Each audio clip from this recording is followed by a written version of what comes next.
That's what Bitcoin's role will be. Bitcoin, I mean, I hear all of you talk about the investment in Bitcoin, and that's all nice and good now, but that's today's world. The next world comes is where you hit that equilibrium, and then Bitcoin really replaces monies and becomes that asset. It's no longer the investment one, which you talk about risk off and all of that. That role will change dramatically. What was once dismissed due to its wild price swings is now gaining traction, with top economists like Laffer and Cathie giving it their seal of approval. These endorsements are driving more attention to Bitcoin, signaling that this digital currency is no longer just for tech enthusiasts. It's starting to reshape the future of finance.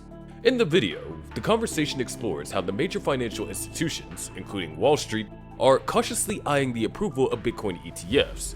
This marks a major shift as institutions that once hesitated to enter the space are slowly coming around. However, it's not a fast process.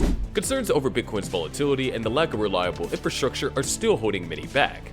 Despite this, there's a growing educational push to help these institutions understand Bitcoin as a new and legitimate asset class. Experts explain that while the adoption is slow, it's not because of lack of interest. The challenge lies in making Bitcoin more stable and building the infrastructure to support it on a large scale. With the right moves, this once volatile asset could become a game changer for portfolios, offering low correlation with other assets and potential as a reliable hedge.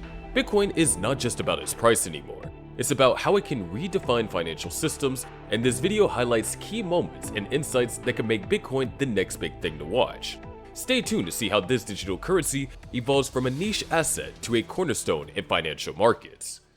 And what's just sort of exciting is for the first time we have a couple of alternative monies on the global scale that are not trivial. And what I was talking to Cathie about in 2015 was when I've been waiting for this for a long time, is here you have a private money. I don't know the computer program that the Japanese pseudonym, what's his name, Hayotashi or something, whatever his name is, wrote that thing. Yeah. But I assume the program is correct, and I assume it's not breakable, not changeable, and it limits the quantity of Bitcoin, and it has an asymptote that it comes to at 21 million, I think, something like that. And there you have that. You also have something that's similar, that has been much more historical, which is gold. And as the currencies of the countries are debauched and laid bare, I mean, they are really, you can see people moving and shifting more and more towards private monies again, coming back to the old standard. This is what I really see, and what really excited me back in 2015. I mean, it's hard to transact in Bitcoin today. I mean, I was down in my local, I wanted to buy an ice cream cone, and you know what I'm saying. There are a couple of features of Bitcoin that still need to be worked out, very seriously worked out. One of them is, well, you had that word. What was stable value? Stable we were talking about stable coins, yeah. Stable coins, of which I had no idea what a stable coin was. I was thinking of it on its side, balancing on the table there. And the other one was, I was thinking of some sort of financial transaction in a horse's home. That would be a stable. Oh, never mind. Oh, God. This is a tough crowd. Can I try the one very serious crowd? Can I try the one joke that should break yes, them? Okay, yes, let's do this. I had my medical appointment yesterday, and I went to my doctor, and he said, Dr. Laffer, it's totally inadvisable to ever take a laxative and a sleeping pill at the same time. And then he added to that, he said, but if you do, you're going to sleep like a baby. What really needs to go here, now what we have, I think, is let's say it's 21 million Bitcoin at, let's say $70,000. That's about $1.4 trillion. You're getting up into the numbers there, which make it feasible as a monetary base for a world system. We have a gold system as well, which is an alternative private money. There now, the problem with the private money on gold is, I think, I don't know what the U.S. holdings are, but I think 8 million tons or some of the huge number of gold there. So there's a lot of government control of gold. I mean, one of the things I would love to see government sell off all their gold and just make it a private commodity and no longer have, I mean, I don't know what they do with it, but what really needs to be done with Bitcoin to make it really fit into a global monetary system is the quantity doesn't have to be fixed. That's already done, like it is with gold. But the price of gold has to be fixed in terms of goods and services.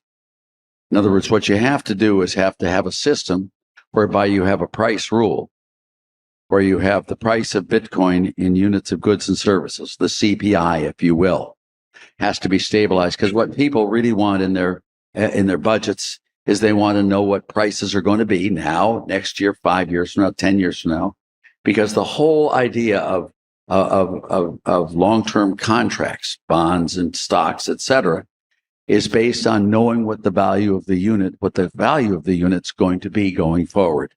And it needs to not only be trend-wise stable, but it also has to have low volatility.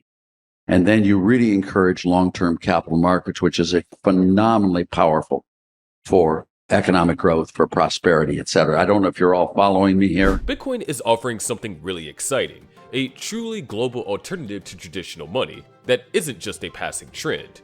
With its decentralized nature and fixed supply, it stands out from the government-controlled currencies we're used to, especially as inflation and policies continue to devalue national currencies. More and more people are turning to options like Bitcoin and gold as a way to protect their wealth.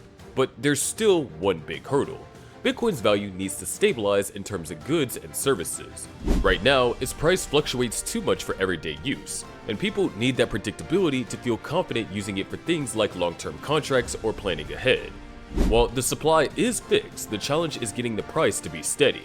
If we can get there, Bitcoin could truly become a reliable part of the global financial system and help drive economic growth in a big way. Larry Fink's conversion was very important.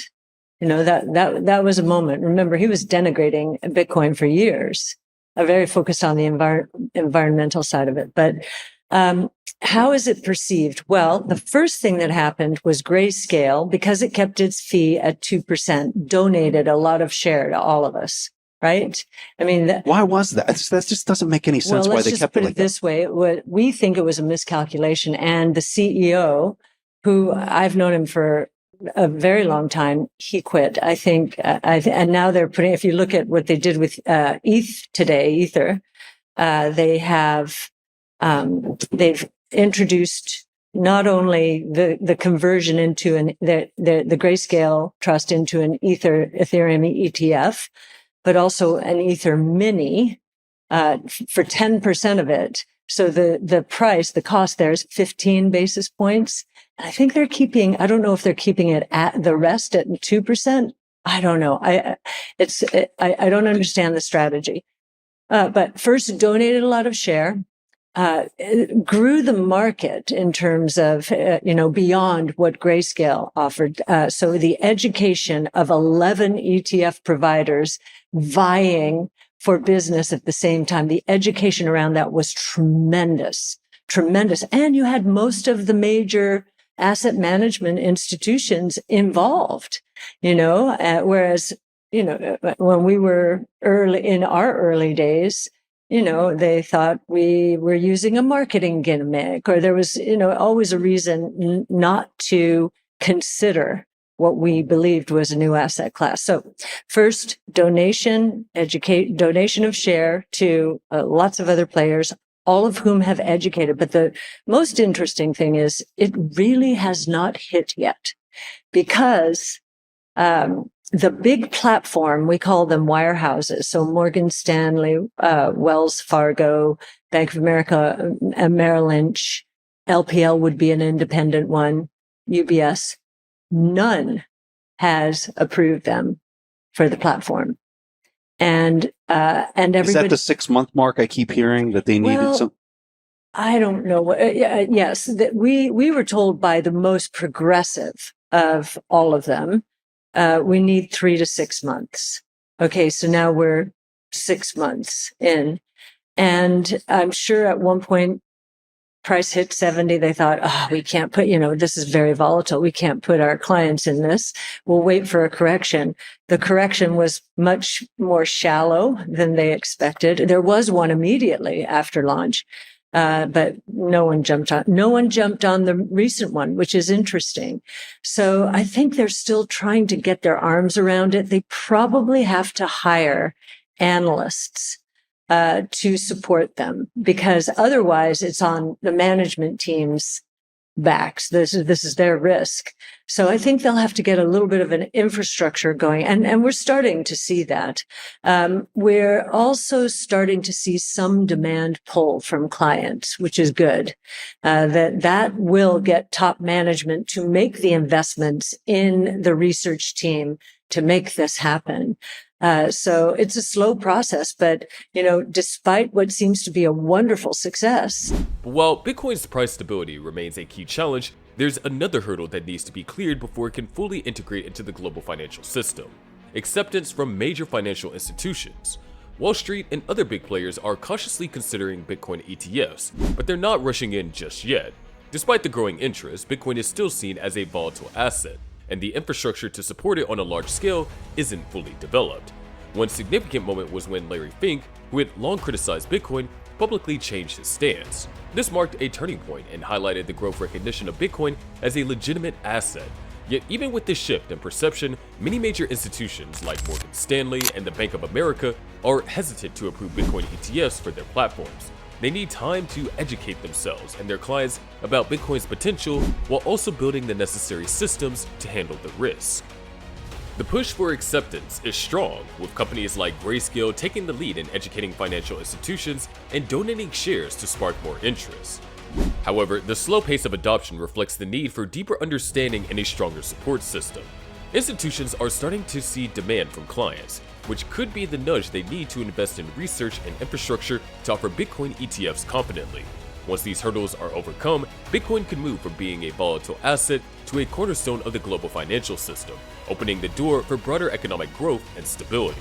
Bitcoin is emerging as a powerful asset class, attracting attention for its low correlation with traditional assets, making it a great option for reducing portfolio risk. Financial studies predict its role in asset allocation will grow as institutions become more comfortable with it. As it evolves from speculative investment to a legitimate part of long-term strategies, Bitcoin is already reshaping the future of global finance, despite challenges like price stability and adoption still lingering. Today, we covered Bitcoin's potential as a global monetary base, its price stability challenges, and a growing acceptance by major financial institutions. As Bitcoin evolves into a new asset class, it could reshape financial markets and reduce risk. Will Bitcoin become a cornerstone of global finance, or is there still too much uncertainty? Let us know what you think in the comments. If you enjoyed the video, like, comment, and subscribe for more updates on financial trends and cryptocurrency developments.